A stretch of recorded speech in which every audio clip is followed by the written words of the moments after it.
Hello everyone. UPSC ने अपनी official website पर प्रोविजनल आंसर की जारी कर दी है।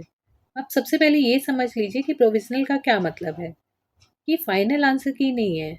अगर किसी क्वेश्चन के आंसर में आपको ऑब्जेक्शन है तो लिमिटेड टाइम पीरियड के अंदर जब तक रिप्रेजेंटेशन विंडो खुला है आप अपना रिप्रेजेंटेशन या ऑब्जेक्शन भेज सकते हैं। लेकिन सिर्फ यह कहना कि ये आंसर सही नहीं है इससे काम नहीं चलेगा। आपको स्टैंडर्ड टेक्स्ट बुक का रेफरेंस भी देना होगा। अब मान लीजिए किसी क्वेश्चन का आंसर हैरिसन में कुछ और दिया है, डेविडसन में कुछ और।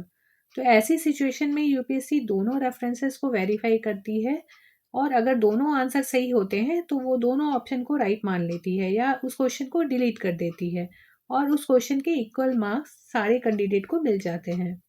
फिलहाल जो आंसर की जारी हुई है उसमें कोई भी क्वेश्चन डिलीटेड नहीं दिखाया गया है।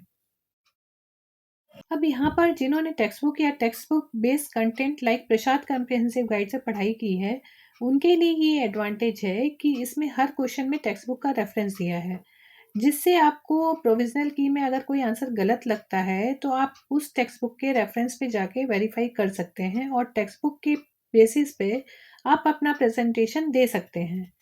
इसलिए मेरी एडवाइस हमेशा ये रहती है कि आप टेक्स्ट बुक से पढ़िए। अगर नहीं पढ़ सकते तो टेक्स्ट बुक बेस्ड कंटेंट से पढ़िए जिसमें टेक्स्ट बुक का रेफरेंस दिया हो, लाइक प्रसाद गाइड। एआई जनरेटेड नोट्स या एआई जनरेटेड शॉर्ट बुक या बिना रेफरेंस वाले कंटेंट पे रिलाई ना करें, क्योंकि हो सकता है एआई ने जो आंसर दिया हो वो सही भी हो, बट यूपीएससी किसी भी एआई के आंसर को एविडेंस नहीं मानती। वो केवल स्टैंडर्ड टेक्स्ट बुक के रेफरेंस को ही एक्सेप्ट करती है। इसलिए प्रिपरेशन के दौरान टेक्स्ट बुक बेस्ड कंटेंट की वैल्यू सबसे ज़्यादा है। प्रोविजनल आंसर की को चैलेंज करने के लिए यूपीएससी के ऑनलाइन पोर्टल पर जाएं और क्वेश्चन पेपर रिप्रेजेंटेशन पॉइंट पर क्लिक करें।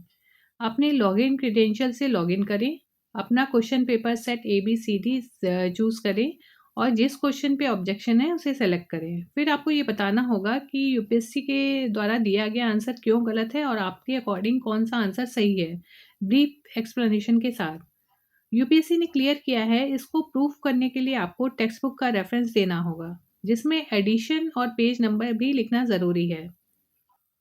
यूपीएससी इस रिप्रेजेंटेशन को सब्जेक्ट एक्सपर्ट्स के पास भेजती है जो ऑब्जेक्शन और रेफरेंस को वेरीफाई करते हैं, और अगर आपका ऑब्जेक्शन सही पाया जाता है तो यूपीएससी फाइनल आंसर की चेंज कर सकती है, एक से ज़्यादा आंसर एक्सेप्ट कर सकती है या क्वेश्चन को डिलीट कर सकती है।